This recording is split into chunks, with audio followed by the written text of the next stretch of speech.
کیا آپ کو پتا ہے کہ 70 لاکھ سے زائد پاکستانی اس وقت منشیات کی لت میں مبتلا ہیں؟ علاج کے لیے سرکاری سہولیات بھی نہ ہونے کے برابر ہیں، اور جو ہیں ان کے بارے میں بھی لوگ شکایت ہی کرتے ہیں۔ اگر ایسے میں کوئی بدقسمتی سے منشیات کی لت میں پڑ جائے تو چاہتے ہوئے بھی اس سے نکلنا آسان نہیں۔ ایک بہت بڑی رکاوٹ تو نشہ کرنے والوں کے بارے میں معاشرے کا رویہ اور بحالی مراکز میں کیا جانے والا سلوک بھی ہے۔ پیرنٹس اپنے بچوں کو پورا ٹائم نہیں دیتے، یہاں پہ بھی ٹائم نہیں دیتے، اور دوسری جو ہمارے جو کالجز ہیں، یہ یونیورسٹیز ہیں، وہاں پہ یہ ڈرگ بڑی عام ہوگی، وہاں پہ بچے بچیاں یہ چیزیں استعمال کر رہی ہیں۔ ہمارے پاس لوگ آتے ہیں بیچارے پریشان ہوتے ہیں، پریشانی کے عالم میں آتے ہیں، بہت سی یہ وجہ بھی ہے۔ اور دوسری بات یہ ہے کہ یہ پشاور سے افغانستان لوگ آ رہے ہیں، وہ یہاں پہ چیزیں لے کے آ رہے ہیں۔ ہر چیز آپ کو آسانی سے مل جاتی ہے، جب آپ چاہیں آپ کو آسانی سے مل جاتی ہے۔ ڈپریشن، انگزائٹی، اسٹریس یا باقی زندگی کے حالات سے تنگ آ کے لوگوں کو جو وے آؤٹ ملتا ہے وہ ڈرگس کی صورت میں ہوتا ہے۔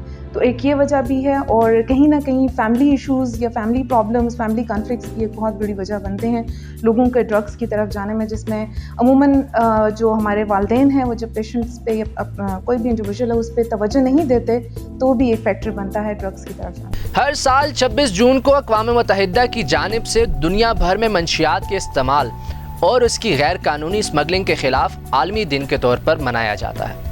اقوام متحدہ کی ایک رپورٹ کے مطابق اس وقت دنیا میں 20 کروڑ افراد منشیات کے عادی ہیں۔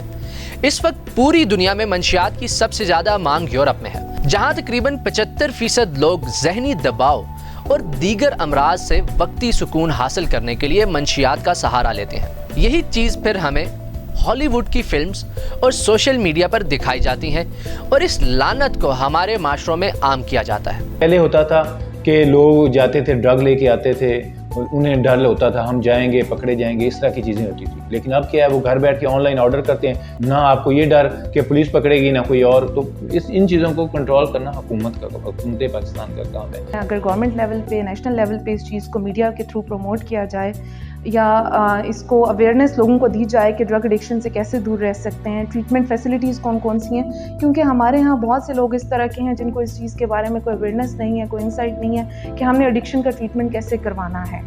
ٹھیک ہے، تو آئی تھنک تھرو میڈیا اگر ہم لوگ اویئرنیس پروگرامس وغیرہ اسٹارٹ کریں تو وہ ایک بہت پازیٹیو ہو سکتی ہے، electronic media as well as our social media. کسی بھی معاشرے میں کوئی بھی ٹرینڈ متعارف کروانے یا اسے جھٹلانے میں میڈیا کا کردار کلیدی ہے۔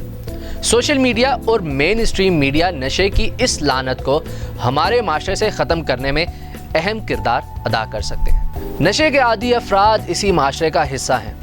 شاید یہ وہ لوگ ہیں جن کی طرف ذرا سی توجہ دی جائے تو یہ نہ صرف اس لعنت سے چھٹکارا حاصل کر سکتے ہیں بلکہ اس معاشرے کی ترقی میں اپنا کردار بھی ادا کر سکتے ہیں۔ تو جب پیشنٹ ہمارے پاس انیشلی آتا ہے، جیسے کہ آپ کو پتا ہے کہ وہ ولنگلی نہیں آتا یا خود اس کو اس چیز کی انسائٹ نہیں ہوتی کہ وہ کسی بیماری کا شکار ہے، تو ہم سب سے پہلے اپنا اسٹیپ کولیٹرل ہسٹری سے شروع کرتے ہیں، جس کا مطلب ہے کہ ہم فیملی سے پیشنٹ کے رویے کے بارے میں، بیہیویئرل چینجز کے بارے میں پوچھتے ہیں کہ گھر میں اس پیشنٹ کا کیا رویہ تھا یا اس کی کیا روٹین تھی۔ اس کے بعد پیشنٹ کی انیشل اسیسمنٹ کرنے کے بعد جو میڈیکل ٹیسٹ ہے، اس کے بعد اس کو ڈیٹاکسیفیکیشن کے پیریڈ سے گزرنا ہوتا ہے، جس میں with the help of medicines اس کو وڈرال سے یا اس کی کریونگس وغیرہ کو مینیج کیا جاتا ہے۔ پھر جب 3 to 4 ویکس کے بعد پیشنٹ مینٹلی بھی اور فزیکلی بھی اسٹیبل ہوتا ہے، اس کے بعد ہمارا سائیکالوجی کا ایک ٹریٹمنٹ اسٹارٹ ہوتا ہے، جس میں گروپ سیشن اور انڈیویجول سیشنز کے تھرو پیشنٹ کو ہم لوگ کاؤنسل کرتے ہیں، موٹیویشنل انہینسمنٹ تھراپیز ہوتی ہیں، ریلیپس پریونشن کاؤنسلنگ وغیرہ کے پروگرامس پیشنٹ کے ساتھ ہم لوگ کنڈکٹ کرتے ہیں، اور کمپلیٹ ٹریٹمنٹ جو ہے وہ آلموسٹ 3 months کا ہوتا ہے۔ بٹ اگین یہ ڈیپینڈ کرتا ہے پیشنٹ کی سیویرٹی پہ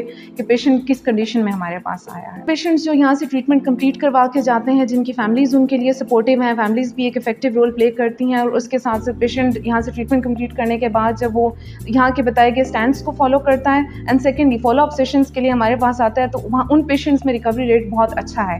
لیکن وہ پیشنٹس، جیسے کہ میں نے آپ کو بتایا کہ ایک فیملیز کو سمجھانا ایک بہت بڑا چیلنج ہے، جو فیملیز اس چیز کو انڈرسٹینڈ نہیں کرتی، تو وہاں پہ پیشنٹ موسٹلی ریلیپس ہو کے پھر ہمارے پاس آتے ہیں۔ تاریخ ہمیں بتاتی ہے کہ نشہ انسان کا ابتدا سے ہی مسئلہ رہا ہے، کیونکہ انسان شروع سے ہی سرمست رہنا چاہتا ہے، وہ دنیا کے دکھوں اور پریشانیوں سے بھاگنا چاہتا ہے۔ ایسے میں نشہ ہی وہ عمل ہے جو انسان کے یہ دونوں مسائل حل کر دیتا ہے۔ یہ الگ بات ہے کہ جب نشئی کا نشہ ٹوٹتا ہے تو زندگی کے دکھ پہاڑ بن کر اس کے سامنے کھڑے ہوتے ہیں۔ آئیں ہم سب مل کر اس لعنت کو روکیں اور ایک صحت مند معاشرے کی طرف اپنا سفر شروع کریں۔